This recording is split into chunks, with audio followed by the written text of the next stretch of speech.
Casino.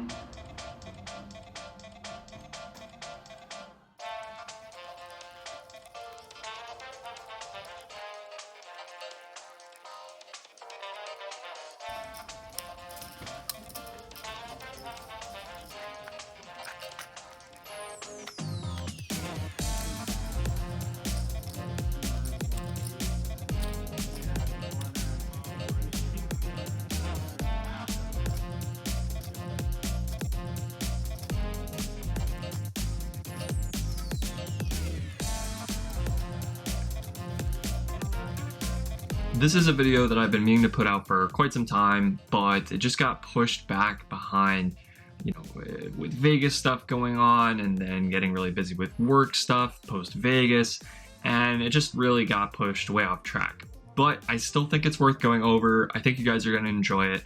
Let's get into some of these hands. So just a little context, these hands are from the $1,650 WPT Deepstacks at Maryland Live. And I've found that across the country, $1,100 and $1,500 events all tend to be pretty good, but at live, it just seems better. I think it has a lot to do with the fact that they run a lot of satellites and they really do a good job of marketing these events. And I think a lot of people take shots in them that maybe otherwise wouldn't. Plus, frankly, I just think Maryland games are good in general, and a lot of times the tournaments are pretty soft. So I was really excited to hop into this one. I think I did sell action for this, had around half of myself, but ultimately was pretty pumped to get out there into the mix. So starting out in the blind level of 200, 400, 400, I have 50K effective here. I think starting stack was probably 40K or something like that. Definitely either mimics the WPT structure or pretty close. So I open under the gun with pocket nines to 1500, under the gun +1 calls, and the big blind calls. Flop comes out 5-5-4 two-tone. The small blind checks, I bet 2000, and only the small blind calls. He's very active, so he definitely doesn't have to have a really strong hand here or even a particularly good draw. The turn's the queen of spades, he checks, and I think we definitely could bet again, given that he's so active, given that there's a lot of hands he can have that can put more action in. I may have been a little bit worried about getting check raised here, so I decide to check it back and probably value bet the river. The river goes from probably to a definitely because it is the 9 of clubs. We river a boat, the front door flush draw misses, and he now leads for 5,400. Now, at this size and with this player in particular, I think that we should be going big against him. He's usually going to either have something pretty good, like basically trips, a flush, or something really bad that is just going to always give up anyway. So I decide to go pretty large. I make it 24,400, and he basically snaps with King, Queen of Hearts. So really just goes to show that he's in the mix there. Floating the flop with king high, not really any backdoor draw to speak of, not anything going on other than the king high, and he happily puts in another bet with the top pair. So very lucky sort of sequence of events for us, but off to a good start. This next hand, we don't play another pot until the 300, 600, 600 level, 50K in the stack, sorry, 75K in the stack now. The guy from that previous hand is in the he's not in the blinds. He makes it a blind 1200 from under the gun.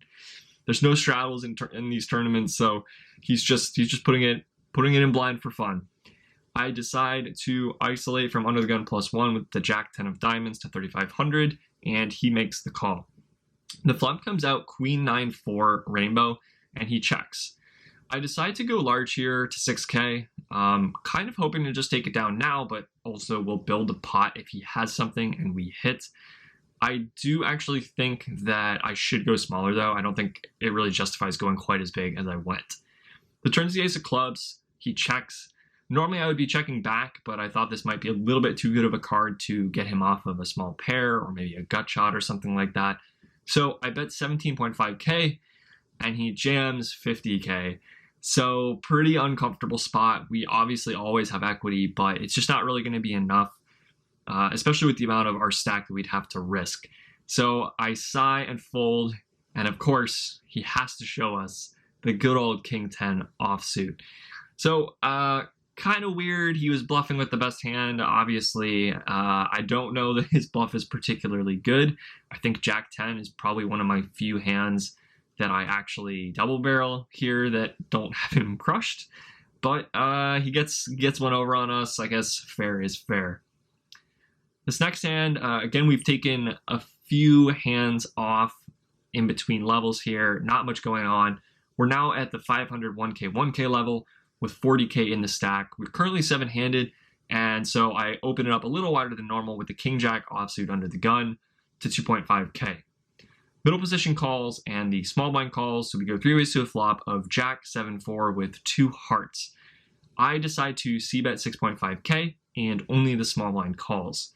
The turn is not a great card. It's the 10 of spades, so puts 2 flush draws on the board, brings in Jack 10, brings in 9-8, and he now checks.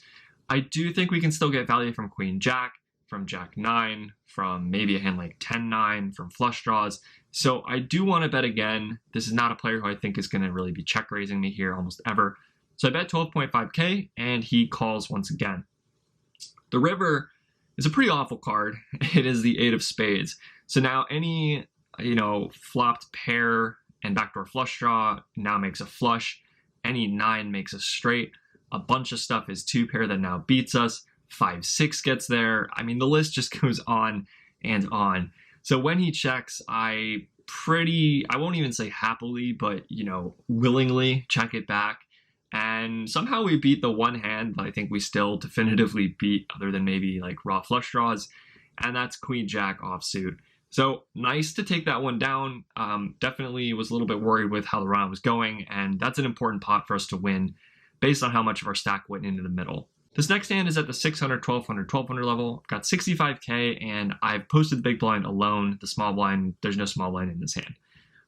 Middle position limps, button limps, and I make it 5K with King Queen offsuit. Only the button calls. Flop comes out, King 5-3 rainbow. Sorry, 2 clubs, not rainbow. I c-bet 8K, and he calls. Turn is the 10 of clubs, and so bringing in the front door flush, brings in King 10. I decide to check, but not going to fold just yet. The button bets 16K, and I make the call as planned. The river is the 7 of spades. I check, he checks it back, and my hand is good against the ace-3 offsuit with the ace of clubs. So nice to take that one down. Definitely would have been a little uncomfortable if I had to face another bet there. Moving on, we are a couple blind levels up here, 1K, 2K, 2K, and we are sitting on 130K in the stack. I open red pocket queens under the gun to 4.5K. Middle position calls, and both of the blinds call as well. So we go 4 ways to a flop of 4-3-3. I c-bet 7.5K. Middle position makes it 18K, and he's got about 80K behind. Now, with his sizing, I don't expect him to have a ton of the nutted hands. I also think that some of the very best hands may slow play, given that the board is rainbow. And I just kind of get the vibe off the guy that he most likely has a smaller overpair than me. He could have straight draws too. So I just go for the jam for what's going to end up being about 100K total effective.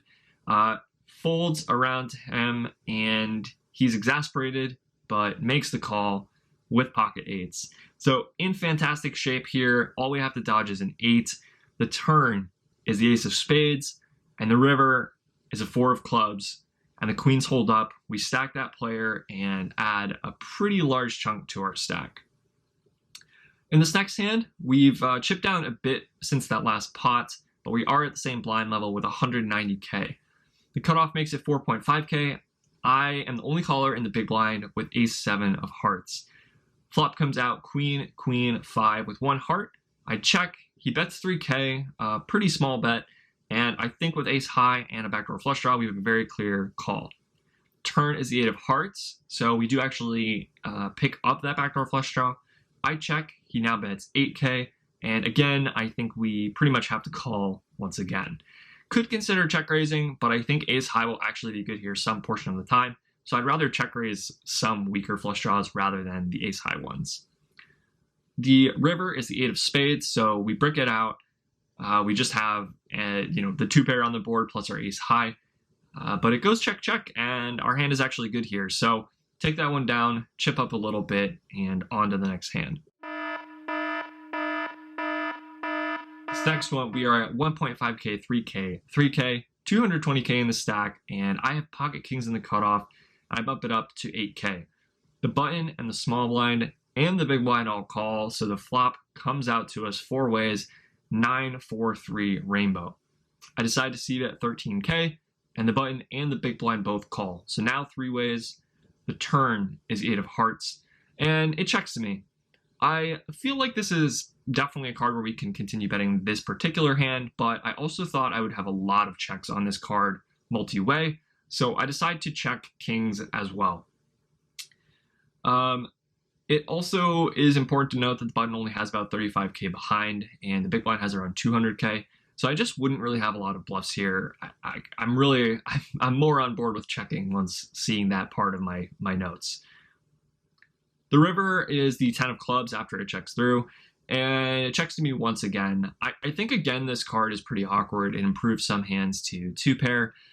I can probably still get some value, but I'm not really sure if I rep many, if any, bluffs. So I decide to check and just kind of plan to check call unless something really weird happens. But it ends up checking through once again. The big blind shows queen 9 of clubs, and my kings end up being good. So didn't get a ton of value there, but a little bit of a weird situation, a little bit of a weird run out, and we just get to take down a small one there. We play a few more sort of nonsense hands where I open in kind of like the last 5 or 6 hands of the night. We get 3-bet and a 4-bet to death, but everybody keeps showing effectively the nuts, and we just get to pass a few more chips back and forth. End up actually bagging for the night 282k. So with blinds, scheduled to come back at 2k, 4k, 4k, pretty happy with that result. Coming back to about 70 bigs, gotta be in good position in the field, and well poised to make the money. Remember to sign up below for PKC, details in the description if you want to play online poker for real money. Subscribe to this channel so you don't miss the next video, and I'll see you guys all in the next one.